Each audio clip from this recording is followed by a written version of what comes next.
ንጉሱ በጣታቸው ላይ ያሰሩት የወርቅ ቀለበት አለ።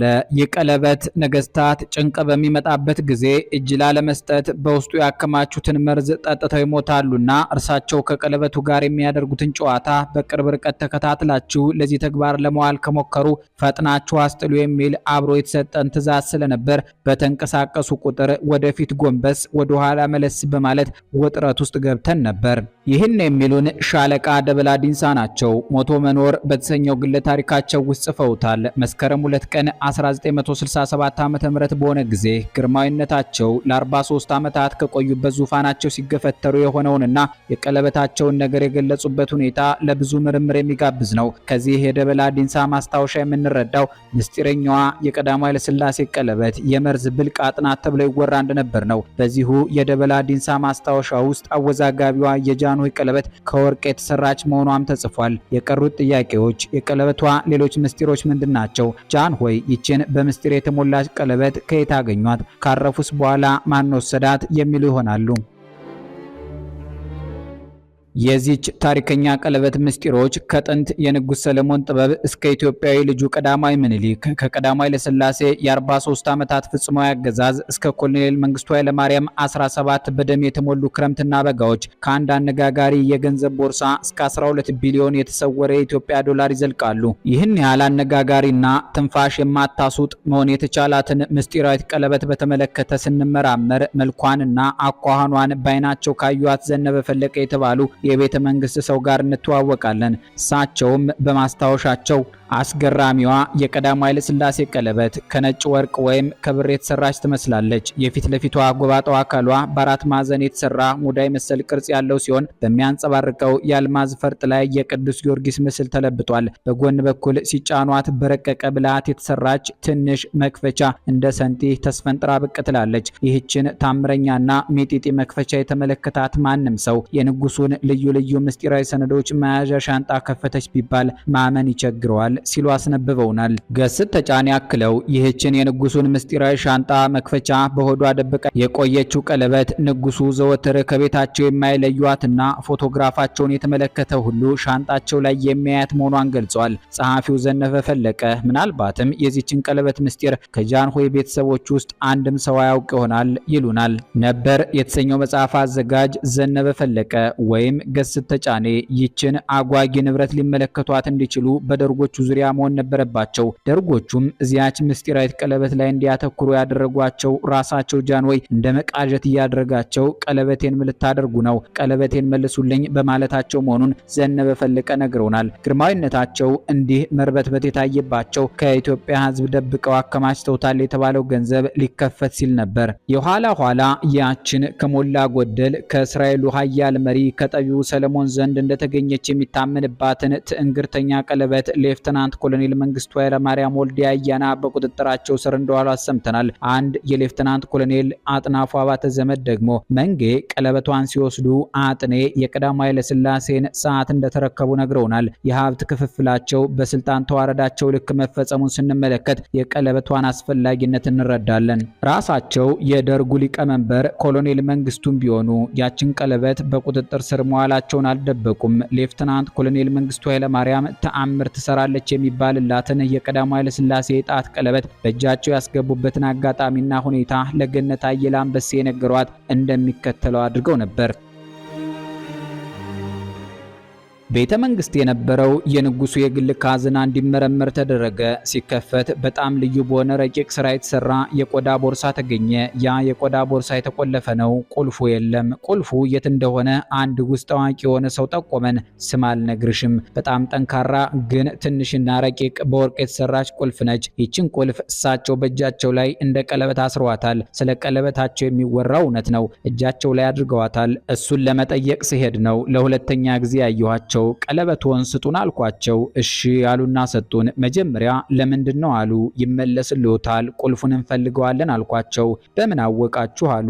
ግርማዊ ሆይ ይህን ማወቅ ይከብዳል እንዴ አልኳቸው። ውሰዱ አሉ። እንመልስልዎታለን ስላቸው እንዳሻችሁ አሉ። ወሰድንና ከፈትን።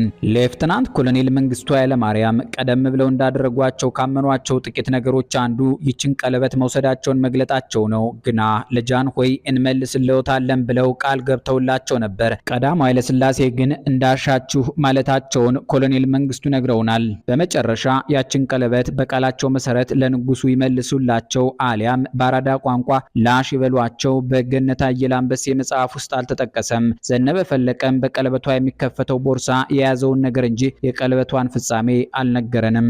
መደምደሚያው ከኮሎኔል አጥናፉ አባተ ዘመዶች አንዱ የነገሩንና ቀለበቷ የመንጌ የግል ንብረት ሆናለች የሚለው ሳይሆን አይቀርም። ከዚያ ቀውጢ ጊዜ በኋላ መንጌ ግርግር ያልተለየው 16 ዓመት ኖሩ።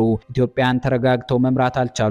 ማአት የተወራላት የጃንሆይ ቀለበትም መደብ ስለተቀየረባት ይመስላል እንደ ንጉሱ ጥቁሩን ቄሳር ጠቢብ ማድረግ አልሆነላትም። በመጨረሻ የውባንቺ ቢሻው ባል ደርጎቹን ሰብስበው በኔ አመራር እኔ እዚህ ያለሁኝ ኤርትራ ነጻነቱን ሲያውጅ አልሰማም፣ እናንተ ስጡት። በኔ አመራር ጊዜ አፄ ኃይለ ሥላሴ አንድ ያደረጉት ኤርትራ ሲሄድ ቁጭ ብያ ላይም ወያኔ አዲስ አበባ እስኪመጣ ድረስ ቁጭ ብያ አልጠብቀውም። እኛ ዛሬ በደለኛና የማንሰራ የማንጠቅም ሆነናል እና ለትብብራችሁ ሁሉ አመሰግናለሁ። ጩኸቴ የቁራ ጩኸት ሆኗል። ደህና ሁኑ ጓዶቼ፣ ደህና ዋሉ ብለው ዚምባብዌ ገቡ።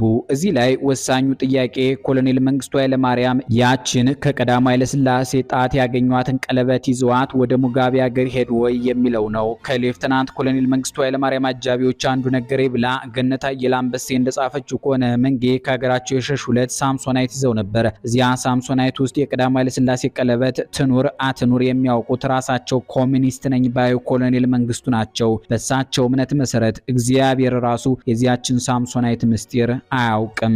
እንደ እውነቱ ሳምሶናይቱም ያ በጃንሆይ ቀለበት ብቻ የሚከፈተው የውድ ሀብቶች ማስቀመጫው ሊሆን ይችላል። ኮሎኔል መንግስቱ ኃይለማርያም ከኢትዮጵያ ምድር ሲወጣ 74 ሳንቲም አላንጠለጠልኩም ቢሉም እየቆዩ የሚወጡ ሰነዶች ግን የቀድሞው ፕሬዝዳንት መጦሪያ የሚሆናቸውን ገንዘብ ይዘው ሸሽተዋል ባይ ሆነዋል። ሌላው በኮሎኔል መንግስቱ ኃይለማርያም ላይ የተሞከሩ ግድያዎች ብዛትና ተአምር በሚመስል መልኩ የሚተርፉበት እንቆቅልሽ ዛሬም ድረስ ያስገርማል። መንጌ ዚምባብዌ ከሄዱ በኋላ 3 ጊዜ ከኢህአዴግና ሻዕቢያ ገዳይ ተልኮባቸው መትረፋቸውን ነገሩ ብሎ ይታገሱ ጌትነት ገበየው ጽፏል። ከመስከረም 1969 ዓ.ም ጀምሮ እየተሽለከለኩ ያመለጡት ግድያም ቁጥሩ ብዙ ነው። ለዚህ ምክንያታዊ የማይመስል ከግድያ የማምለጣቸው ድግግሞች ከቀዳማዊ ኃይለ ሥላሴ የወሰዷትን ቀለበት ጠባቂነት መጠራጠር ይቻለናል።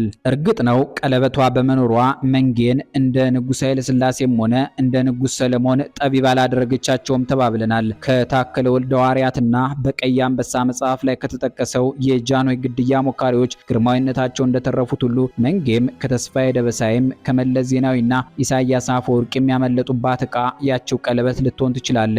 እናንተ ታዳሚዎቻችን ምን ትላላችሁ?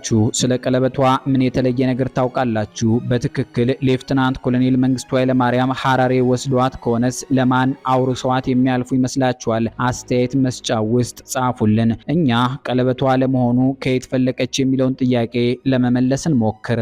በሰው ልጆች ታሪክ ውስጥ የሱን ያህል ጠቢብ አልተፈጠረም የሚባልለት የዳዊት ልጅ ሰለሞን ከእንስሳት ጋር ሁላ ይነጋገር ነበር ይባላል። ስለ ጥበብና ብልህነት አብዝቶ ጽፏል። ከሰማይ በታች ያሉ ሀቆችን ሁሉ መርምሯል አውቋልም። ለዚህ ሁሉ ጥበቡ የረዳችው አንዲት ምስጢራዊት ቀለበት ነበረች ይባላል። የቀለበቷ አሁናዊ መገኛ ግን አይታወቅም። ልክ አክሱም ጽዮን ገብታ እንደቀረችው የጽዮን ታቦት እስራኤላውያን ከሚቆጩባቸው ምስጢራዊ ሀብቶች አንዷ ያቺ ጠቢቡ ሰለሞንን ሁሉን አወቅ ታደርግ የነበረች የጣት ቀለበት ናት። ያቺ ታምረኛ የንጉሥ ሰለሞን ቀለበት ከእስራኤል ምድር የተሰወረችበት ምክንያት ጠቢቡ ከሳባ ንግስት ከኢትዮጵያዊቱ ማክዳ ለወለደው ቀዳማዊ ምኒልክ ለተባለ ልጁ በስጦታ መልክ አበርክቶለት ነው ብለው የሚያምኑ አሉ።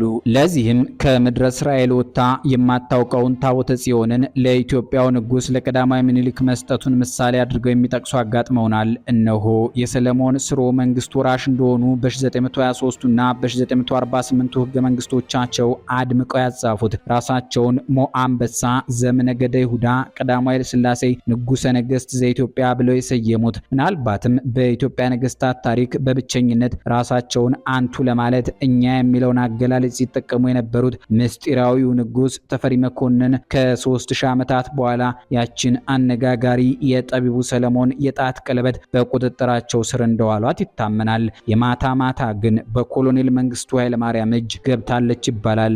ሰላም ይስጠልን።